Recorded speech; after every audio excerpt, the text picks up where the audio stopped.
Hello बच्चों, आज हम लोग देखेंगे एक्सरसाइज 8.2 का बाकी जो बचा हुआ क्वेश्चन है। इसके पहले हम लोगों ने पार्ट 1 में कुछ क्वेश्चन किया था। आज बाकी जो बचे हुए क्वेश्चन हैं उनको हम कंप्लीट करेंगे और ये जो क्वेश्चन है आपके सभी ऑप्शन से मैच करने वाले हैं। चूज द करेक्ट ऑप्शन के क्वेश्चन हैं, तो इसको हम सॉल्व करेंगे। तो हम लोग देखते हैं पहला क्वेश्चन जो हमारे सामने स्क्रीन पर है। इसमें बोला जा रहा है कि इसकी वैल्यू इन सब में से किससे मैच करेगी। तो पहले तो इसको हम सॉल्व करते हैं। क्या दिया गया है? 2 tan 30 अपॉन 1 + tan² 30। ठीक है बच्चों, अब इसको रखते हैं वैल्यू। 2 tan 30 की वैल्यू सभी बच्चों को पता होगा 1/√3 होती है। ऐसे ही 1 + tan 30 की वैल्यू फिर से 1/√3 रखेंगे, तो यहाँ पर कर देंगे हम स्क्वायर। क्या कर देंगे हम? स्क्वायर कर देंगे और इसको आगे सॉल्व करेंगे। ऊपर तो 2/√3 रह जाएगा, नीचे अगर सॉल्व करेंगे तो इसका 1 का 1 रहेगा और 1/√3 का स्क्वायर कितना हो जाएगा? 3। और सॉल्व करते हैं इसको। 2/√3 नीचे 3 × 1 = 3, इससे इसका मल्टीप्लाई प्लस 1 कितना हो जाएगा? 4/3। अब इसको फिर से पलट देंगे बच्चों, तो 2/√3 ऐसे हो जाएगा और 3/4 बन जाएगा ये पलट कर। ये हो जाएगा 2 × 1 = 2, 2 × 2 = 4। अब 3 को बच्चों क्या लिख सकते हैं? 3 को हम लिख सकते हैं √3 इंटू √3, √3 इंटू √3 अपॉन 2√3। अब एक एक से कैंसिल हो जाएगा तो बचेगा √3/2। अब सभी बच्चों को ये पता होना चाहिए कि जो ये √3/2 आ रहा है एक्चुअली इन चारों ऑप्शन में से किसके साथ मैच कर रहा है। अब सभी बच्चों को अगर पता हो तो sin 60 की वैल्यू सभी बच्चों को पता है कि √3/2 होती है। cos 60 की वैल्यू सभी बच्चों को पता हो तो 1/2 होती है। tan 60 की वैल्यू कितनी होती है? √3 होती है।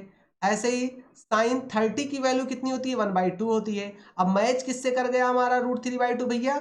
मैच कर गया हमारा पहले ऑप्शन से, यानी कि sin 60 की वैल्यू के साथ मैच कर रहा था, यही हमारा ऑप्शन करेक्ट हो जाएगा। आगे चलते हैं नेक्स्ट क्वेश्चन पर। ये हमारा नेक्स्ट क्वेश्चन है, सभी बच्चों के सामने स्क्रीन पर है। इसमें भी वैल्यू सॉल्व करके हमको बताना है कि इसमें से कौन सा ऑप्शन मैच करेगा। तो भाई हम सॉल्व करते हैं। 1 - tan² 45 अपॉन 1 + tan² 45। अगर बच्चे ध्यान दें तो 1 - tan45 की वैल्यू 1 होगा। ऐसे ही 1 + 1 का स्क्वायर, ऊपर हो गया बच्चों कितना? 1 - 1, नीचे हो गया 1 + 1, टोटल हो गया 0/2। कोई नंबर ऊपर अगर 0 हो जाए तो ऑल वैल्यूज टेकन एज 0। इसका मतलब हमारा जो ऑप्शन करेक्ट हो गया, सीधा सीधा डी ऑप्शन करेक्ट हो गया। अगर देखा जाए तो ऐसे चेक कर लें तो tan 90 की वैल्यू इनफाइनाइट होती है, ये तो हो नहीं सकती है। sin 45 की वैल्यू 1/√2 होती है, ये भी नहीं हो सकती है। 1 तो हो ही नहीं सकती। तो हमारा कौन सा ऑप्शन करेक्ट हो गया? डी ऑप्शन करेक्ट हो गया बच्चों। आगे चलते हैं नेक्स्ट क्वेश्चन की तरफ। नेक्स्ट क्वेश्चन हमारा ये है, इसको भी कुछ इसी तरीके से करेंगे। अब इसको सॉल्व करेंगे, इसमें भी वैल्यू निकाल के हमको बताना है। तो हमारे पास जो ऑप्शन दे रखा है इसमें पहले दे रखा है sin 2a। क्या दे रखा है हमको? sin 2a बराबर 2 sin a। क्या दे रखा है? 2 sin a। सभी बच्चों को यहां से कहा जा रहा है कि a की वैल्यू बताना है। किसकी वैल्यू बतानी है बच्चों? a की वैल्यू बतानी है। sin 2a को क्या लिख सकते हैं? 2 sin a into cos a। क्या लिख सकते हैं? 2 sin a into cos a। ये फॉर्मूला होता है। और अगर अगर मैं बात करूं, यहां पर मैं फॉर्मूला लिख दूं अगर, तो sin 2a का फॉर्मूला सभी बच्चों को पता होना चाहिए। 2 sin a into cos a होता है, सभी बच्चों को पता होगा ये फॉर्मूला। ठीक है, आगे हम जाएंगे तो 2 sin a हो जाएगा बच्चों। अगर कट पिट करें तो ये इससे कट जाएगा, यहाँ पर बचेगा 1। तो अगर देखा जाए तो cos a बराबर 1 आ गया। सभी बच्चों को पता होना चाहिए cos में कितने की वैल्यू होती है? 1। तो cos में 0 की वैल्यू होती है 1। तो cos से cos कैंसिल, ए कितना आ गया? 0 डिग्री आ गया। हमारा ऑप्शन कौन सा करेक्ट हो गया? पहला ऑप्शन करेक्ट हो गया। सभी बच्चों के सामने इसका आंसर आ चुका है। अब हम लोग चलते हैं अपने नेक्स्ट क्वेश्चन की तरफ। ये भी बहुत अच्छा क्वेश्चन है, बहुत अच्छा क्वेश्चन और बहुत आसान क्वेश्चन है ये सब। अब यहाँ पर चेक करते हैं बच्चों, इसमें भी वैल्यू हमको सॉल्व करके बताना है। क्या दे रखा है? 2 tan 30 अपॉन 1 - tan² 30। इसकी वैल्यू को सॉल्व करके ये बताना है कि इसमें से ऑप्शन कौन सा करेक्ट है। तो अगर देखा जाए बच्चों, अभी देखा था tan 30 की वैल्यू सभी बच्चों ने देखा था 1/√3 आया था। ऐसे ही 1 - 1/√3 का होल स्क्वायर कर लेंगे और आगे चलेंगे हम, ये तो 2/√3 रहेगा, लेकिन इसको जब सॉल्व करेंगे 1 - 1/3 कितना हो जाएगा, 1 - 1/3, और इसको सॉल्व करें तो ये तो बेटा ऊपर रह जाएगा हमारा 2/√3, 3 1 जा 3, इसको इससे मल्टीप्लाई कराएंगे, 3 1 जा 3, माइनस लगा है तो माइनस कर देंगे, तो 3 - 1 2, तो 2/3 बन जाएगा, 2 से 2 तो कट जाएगा और 3 पलट के कहाँ जाएगा, ऊपर, 3/√3 हो जाएगा।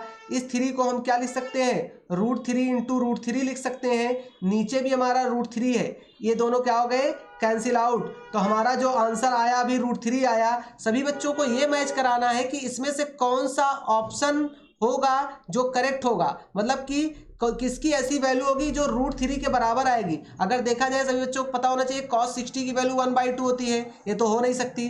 sin 60 की वैल्यू √3/2 होती है, ये भी नहीं हो सकती है। tan 60 की वैल्यू √3 होती है, हाँ भैया यही होगा हमारा, क्योंकि sin 30 की वैल्यू 1/2 होती है, ये नहीं हो सकती है। हमारा कौन सा ऑप्शन करेक्ट हो गया, सी ऑप्शन करेक्ट हो गया। आप सभी बच्चों ने देखा कि ये क्वेश्चन काफी आसान था। अब लास्ट क्वेश्चन करते हैं। लास्ट क्वेश्चन काफी अच्छा है, इसको भी हम लोग देख लेते हैं।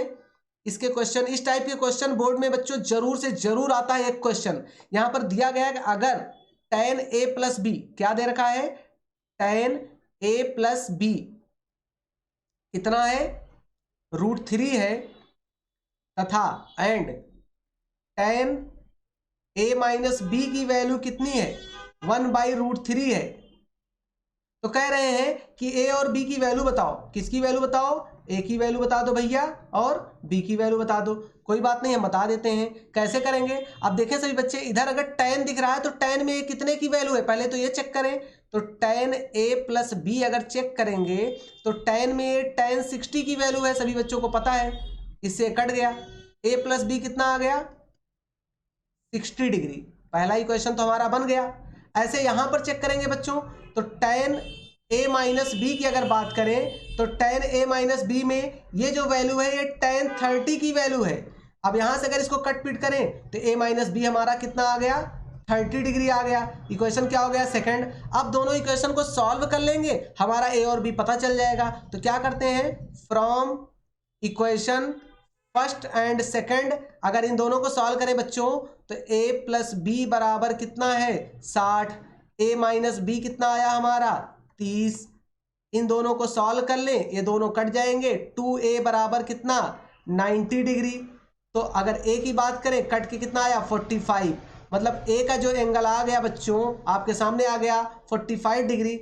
ऐसे ही हम क्या करते हैं, हम b की वैल्यू भी निकाल लेते हैं। b की वैल्यू निकाल लेते हैं तो हमारा काम हो जाएगा। अब देखें, चाहे तो आप फर्स्ट इक्वेशन में पुट कर लें, चाहे तो आप फर्स्ट में पुट कर लें, चाहे तो सेकंड में, आपको वैल्यू मिल जाएगी, क्योंकि आपके पास एक आंसर आ चुका है। a की वैल्यू कितनी, 45। चलिए हम बात करते हैं from equation first. From equation first की अगर बात करें तो a + b कितना है, a + b हमारा 60 है, कितना है, 60। तो a की वैल्यू हमारी 45 आ चुकी है, प्लस b = 60। अब अगर इसको सॉल्व करें बच्चों तो 45 को उधर माइनस कर दीजिए ले जाके, तो b = हो जाएगा 60 - 45, यानी b का जो फाइनल रिजल्ट आ गया बच्चों कितना आ गया, 15 डिग्री। हमसे यही पूछा गया था कि a और b की वैल्यू बताइए, a और b की वैल्यू हमने निकाल दिया है बच्चों। तो हमारा ये क्वेश्चन आज का ये कंप्लीट हो गया है। अब हम लोग अगले लेक्चर में फिर से अब नए एक्सरसाइज के साथ मिलेंगे। तब तक के लिए पढ़ते रहिए, खुश रहिए। Thank you.